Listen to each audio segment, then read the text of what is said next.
Olá! Hoje a gente vai dar uma olhada na quinta questão da primeira prova do segundo semestre de 2021. A quinta questão diz: sejam A, B e C números reais, desde que a função f de x definida abaixo é contínua, e aí a gente tem a descrição da f de x definida por partes, ele quer que a gente calcula A menos B mais C. A primeira coisa que a gente pode reparar é que quando ele vai definir a f de x por partes, cada uma das partes da f de x, bom, exceto na verdade a parte do meio, tem as constantes a, b e c, que a gente pode assumir que são números reais pelo enunciado. E como ele quer que a gente encontre o valor de a menos b mais c, o que a gente vai precisar para poder resolver essa questão é identificar cada uma dessas parcelas. E como é que a gente vai identificar quanto que vale a, b e c? A única informação que a gente tem sobre essa função até então é que ela é contínua. Mas o que significa a f ser contínua? Bom, isso vai significar que toda vez que eu pegar um x no domínio dessa função, e vocês podem reparar que essa função está definida para todo valor real.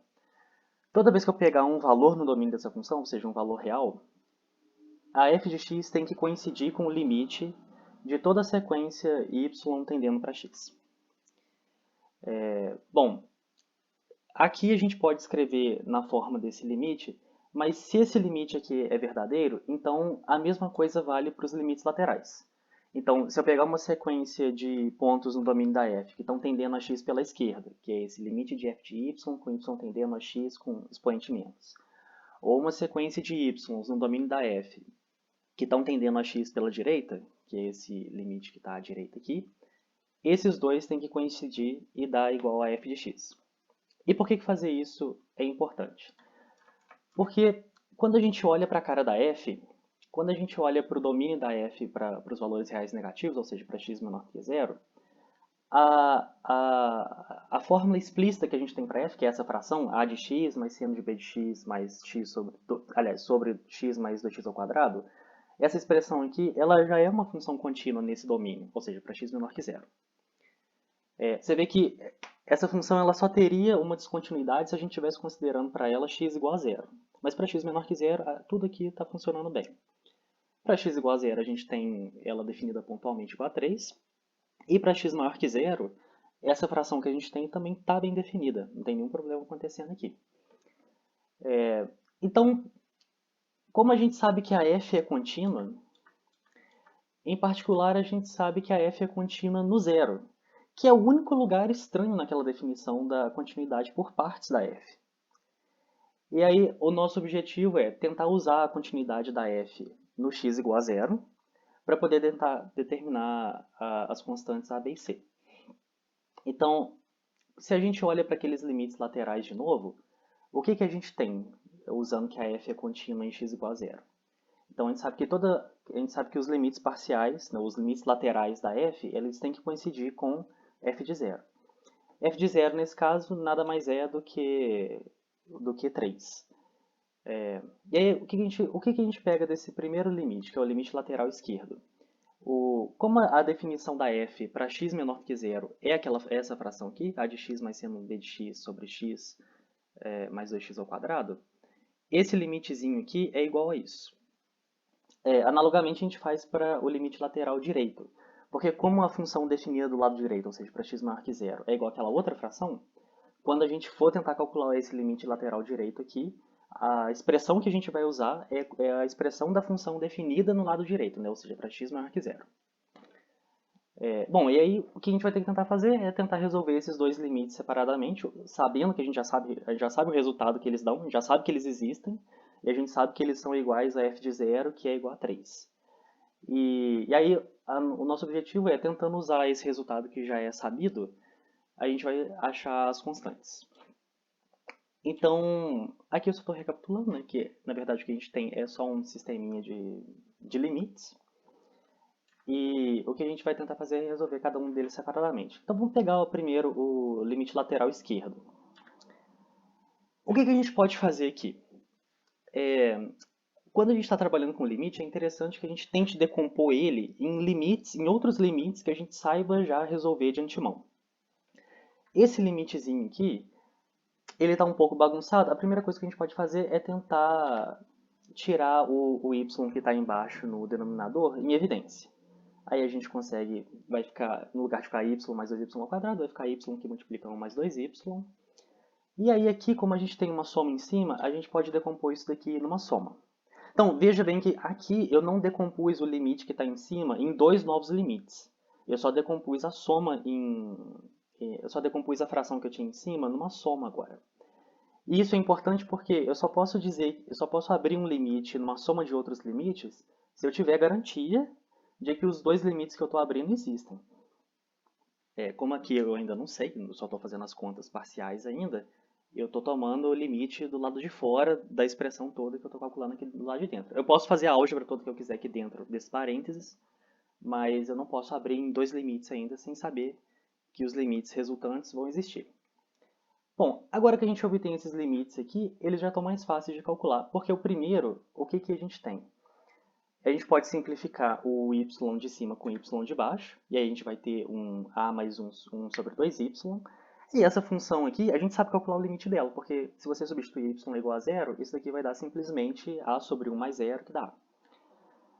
O outro a gente não consegue simplificar, mas a gente pode escrever ele de uma forma mais amigável. A gente pode passar a escrever ele como um produtinho de frações, em que a primeira fração é 1 sobre 2 mais y. E você vê que essa fração não tem problema da gente passar o limite nela, porque o limite disso aqui vai dar simplesmente 1, quando a gente substituir y igual a zero. E a outra fração, ela dá problema, porque se você substituir y igual a zero ali, você vai ficar com seno de 0 sobre 0, isso é uma indeterminação. Porém, esse limite, seno de by sobre y, nada mais é do que uma modificação do limite fundamental do seno. E a gente sabe calcular esse limite, e esse limite aqui dá simplesmente b. Então, como cada um desses limites existem, agora sim, eu posso passar o limite individualmente, e aí eu sei que o primeiro vai dar a sobre 1 mais 2 vezes 0, o outro vai dar a mesma coisa, só que agora vezes b, que é o resultado do limite do seno de by sobre y, quando y vai para zero. Então, só ajeitando isso daqui, a gente sabe que esse limitezinho deu a mais b. Mas o que significa esse limite da a mais b? Significa que a mais b é igual a 3, porque esse é o limite lateral esquerdo da função. Então, ela tem que bater com o que a função vale no zero. Então, beleza, resolvemos um limite. Agora vamos tentar resolver o outro. Esse daqui é um pouquinho mais complicado, a gente precisa fazer um pouco mais de passos. Então, a primeira coisa que a gente pode fazer nesse limite aqui é tentar decompor ele também. Porque quando a gente olha para esse 5by ao quadrado, a gente vê que ele quebra bem na soma. Na hora que a gente escreve essa soma de frações aqui, 5c menos cosseno de raiz de ay sobre y ao quadrado mais 5by ao quadrado sobre y ao quadrado, a gente pode simplificar esses y ao quadrado e vai sobrar simplesmente esse 5b aqui por último. E o limite de 5b com y tendendo a zero, isso é limite simplesmente de uma constante, isso vai ser 5b. Agora, o que a gente faz com o resto? Se a gente olhar simplesmente aquela expressão ali, não tem muita saída do que a gente vai fazer. O que a gente pode tentar fazer, então, é aparecer o limite fundamental do cosseno, ou alguma versão um pouquinho modificada dele. O limite fundamental do cosseno que eu digo é 1 menos cosseno x sobre x, com x tendendo a zero. Então, o que a gente pode fazer para tentar aparecer algum limite parecido com isso? É a gente somar e subtrair 1 aqui no numerador da primeira fração, né, da primeira linha. Quando a gente faz isso e separa as frações, a gente vai ficar com 5c menos 1, e aí outra fração que é 1 menos cosseno de raiz de ay.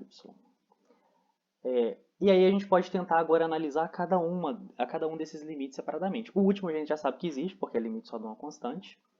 E esse primeiro, ele pode existir também. Mas aí é que está a questão da coisa. Esse primeiro limite ele vai existir se c for 1/5. Porque se c for 1/5, essa primeira fração aqui é igual a zero. E aí você vai tomar limite simplesmente de uma constante, igual a gente está fazendo com o outro, só que essa constante, no caso, vai ser igual a zero. Se c não for 1/5, essa fração aqui, ela não vai ter limite quando y for para zero.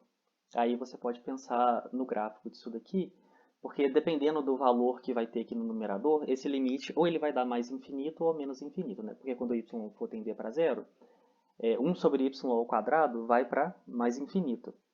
Só que aí você tem que multiplicar o valor do mais infinito, né, pelo valor do numerador aqui, que aí isso vai depender do valor do C. Se o C for maior que 1/5 vai dar uma coisa, se o C for menor que 1/5 vai dar outra coisa, vai dar outro sinal. E aí, o que a gente pode observar é isso. O C, ele obrigatoriamente tem que ser 1/5 para esse limite, essa fraçãozinha aqui, né, ter limite. E agora, esse outro sempre tem limite. Agora, para a gente calcular ele, a gente tem que fazer algumas jogadinhas algébricas para tentar simplificar ele e chegar numa coisa que a gente sabe calcular. Então, o que eu estou fazendo agora é fazendo essa consideração de que o C tem que ser obrigatoriamente 1/5. E para a gente calcular esse segundo, o que a gente pode fazer é multiplicar pelo conjugado. Então veja, esse 0 eu joguei para cá, esse 5b eu joguei no segundo termo aqui. E agora o que eu estou fazendo é multiplicando pelo conjugado de 1 menos cosseno de raiz de AY. Como eu estou multiplicando por 1, eu não estou fazendo nada de errado aqui, não estou alterando o valor do limite em nada. Quando eu multiplico pelo conjugado, o que vai aparecer em cima no numerador é 1 menos cosseno ao quadrado de raiz de A vezes Y. E isso, pela identidade trigonométrica, né, de seno ao quadrado mais cosseno ao quadrado dá 1, isso é simplesmente seno ao quadrado de raiz de AY. E aí o que eu posso fazer é simplesmente simplificar a expressão que vai ter aqui. Eu posso colocar escrever isso, todo esse produtinho aqui, né, como um quadrado, porque vai ficar seno ao quadrado, e aqui embaixo eu tenho y ao quadrado, então eu posso tirar o quadrado para fora. E vai ficar multiplicando, e eu ainda tenho esse denominador aqui. E esse denominador eu não tenho problema, porque quando eu substituir y aqui, isso daqui vai dar simplesmente cosseno de zero. E cosseno de zero, 1 mais cosseno de zero é simplesmente 2, então ele tá bem definido. Bom, e aí o que resta aqui dentro do parênteses é uma versão modificada um pouquinho do limite fundamental do seno, que é o que a gente usou um pouco antes. E isso daqui vai dar simplesmente esse limite aqui dentro, né, do seno de raiz de AY sobre Y, isso daqui dá raiz de A. E aí, como o limite passa para dentro, o quadrado fica aqui como expoente, então a gente vai ter raiz de A ao quadrado. Então o limite vai dar 5b mais raiz de A ao quadrado vezes isso daqui, né, que é 1 mais 1 sobre, 1 sobre 1 mais o cosseno de zero. Então isso daqui dá 5b mais A sobre 2. Então, vocês veem que com esse segundo limite a gente tanto conseguiu determinar o valor de C, quanto a gente obteve outra equação para o B e para o A. E agora a gente pode montar um sisteminha simplesmente para o A e para o B, que é esse sistema aqui, A mais B igual a 3 e 5B mais A sobre 2 igual a 3. Aí, resolvendo esse sistema, a gente vai obter que B igual a 1/3 e o A igual a 8/3. E aí, usando que o C tem que ser obrigatoriamente 1/5, a gente pode fazer as continhas e achar o resultado que A menos B mais C é igual a 38 sobre 15.